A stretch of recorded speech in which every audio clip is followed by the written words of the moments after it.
అవినీతి పరులను వదలం, వారి భరతం పట్టి ప్రజాధనాన్ని కక్కిస్తాం. ప్రజాధనాన్ని కక్కించుడేమో కానీ ఈ ఎలక్టోరల్ బాండ్ల రూపంలో ప్రజాధనం పోగేసిరుగా. మళ్ళా తెలంగాణ రాష్ట్రంలో నల్లధనం తెచ్చుడేమో కానీ కొత్త నల్లధనం తయారైంది. తెలంగాణ రాష్ట్రంలో బీఆర్ఎస్ జమ చేసినటువంటి 5-6 వేల కోట్లను దయచేసి వాళ్ళతో పొత్తు పెట్టుకోవడానికంటే ముందే, వీళ్ళని కొంపలు ముంచడానికంటే ముందే 5,000 కోట్ల రూపాయల డబ్బులు ఎవరైతున్నాయో ప్లస్ మంచి మంచి నగరాలు, ఇప్పుడు హైదరాబాద్ లాంటి నగరం కావచ్చు, వరంగల్ లాంటి నగరాల్లో సిటీ మధ్యలో ప్రజలకు ఉపయోగపడే స్థలాలన్నీ కూడా పార్ట్ ఆఫీస్లో కట్టారు, ఎకరాలు జాగలిచ్చి.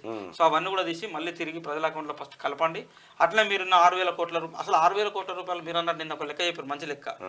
6,000 కోట్ల రూపాయలు ఎలక్షన్ కమిషన్ లెక్కల ప్రకారం వీళ్ళకు 500 కోట్లు 400 కోట్లు అయితే దేశవ్యాప్తంగా ఎన్నికలన్నీ పూర్తి అయ్యాయి. అంతే 543,000 మొత్తం అన్ని స్థానాలు పోటీ చేసిన ఎలక్షన్ కమిషన్ నిబంధనల ప్రకారం ఒక ఎంపీ స్థానానికి ₹1 ఖర్చు పెట్టవచ్చు.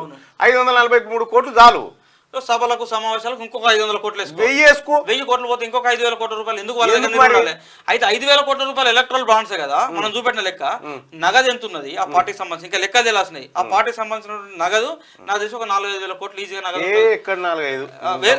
అఫిషియల్ లెక్క, బ్యాంకులో ఉన్నటువంటి నగదు లెక్కలే పార్టీకి సంబంధించి. దీంతో పాటు భారతీయ జనతా పార్టీ కూడా దేశవ్యాప్తంగా అసలు ఊహించినటువంటి ఆస్తులు ఉన్నాయి భారతీయ జనతా పార్టీకి సంబంధించి. భారతీయ జనతా పార్టీ ఆస్తులతో పాటు భారతీయ జనతా పార్టీకి అనుబంధంగా ఉన్నటువంటి RSS కావచ్చు, VHP లాంటి యొక్క సంస్థల యొక్క ఆస్తులు.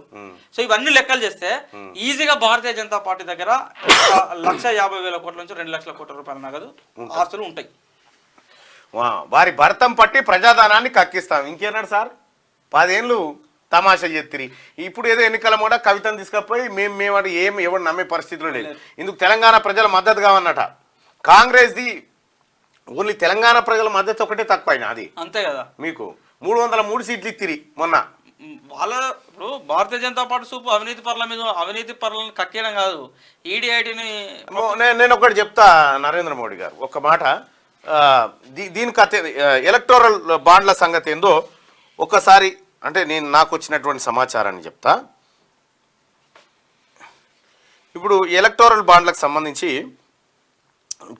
చాలా కంపెనీలు ఏమేం చేసినాయి ఏం కథ అనేది ఒకసారి చూద్దాం. ఇది ఒక ప్రశాంత్ కిషోర్ సీనియర్ అడ్వకేట్ రాసినటువంటిది చెప్తా ఉన్నారు. 1,300 కంపెనీల పైగా కంపెనీల ద్వారా 2019 నుంచి 6,000 కోట్ల వరకు ఎలక్టోరల్ బాండ్స్ రూపంలో బీజేపీకి వచ్చాయి. ఇది చెప్పిన లెక్క.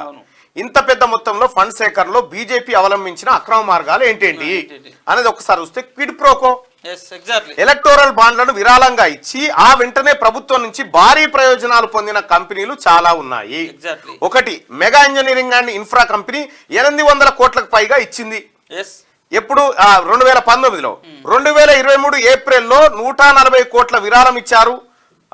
నెల రోజులు గడిచేసరికి అదే సంస్థ తానే బోరీవలి ట్విన్ టన్నెల్ ప్రాజెక్టు దక్కించుకుంది. అయిపోయానా?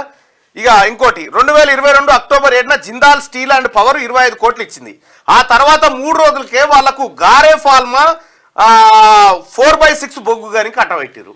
ఇవన్నీ కంటే ఒకటే గుడ్డి లెక్క చెప్తా కాక, ఇవన్నీ వద్దుగా. 10 లక్షల కోట్ల రూపాయల రుణాలు మాఫీ అయినాయి కార్పొరేట్ సంస్థలే. 10 లక్షల కోట్ల రూపాయల రుణాలు ఎట్లా మాఫీ అవుతాయి? ఈ దేశంలో రైతుల రుణాలు ఎందుకు మాఫీ కాలేదు?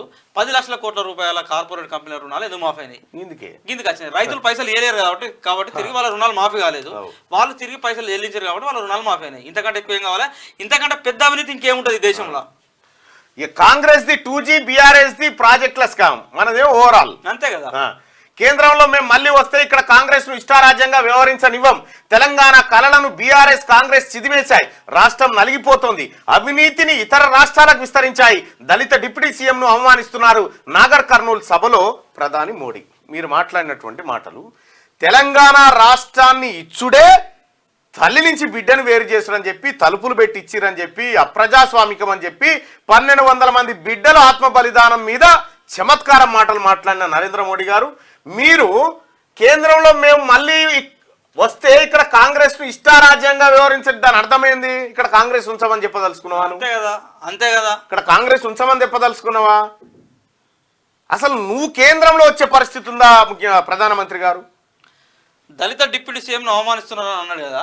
భారతీయ జనతా పార్టీ ఇచ్చిన పదవులను చూద్దాం. జనరల్ గా 10 ఏళ్ళ అధికారంలోకి వచ్చిన తర్వాత నీకు 2 గవర్నర్లు, ఒకటి బండారు దత్తాత్రేయని గవర్నర్ చేసినావు, ఇంద్రసేనారెడ్డిని గవర్నర్ చేసినావు, కేంద్ర మంత్రి ఒకసారి కిషన్ రెడ్డిని చేసినావు, అంత కిషన్ రెడ్డి కంటే ముందు దత్తాత్రేయని చేసినావు, ఆ తర్వాత నువ్వు ఇచ్చిన రాజ్యసభ లక్ష్మణ్ చేసినావు రాజ్యసభకు సంబంధించి. ఓవరాల్ గా దళితులకు భారతీయ జనతా పార్టీ ఎన్ని అవకాశాలు ఇచ్చింది, ఇట్లే ఎక్కడ ఇచ్చింది, ఏం లేదు. ఒక్కరికన్నా అవకాశం ఇచ్చిందా? ఇక్కడ ఇచ్చిన వాళ్ళని బట్టి ఇంకా అవమానిస్తున్నారని ఉల్టా మాట్లాడబడుతుంది. అది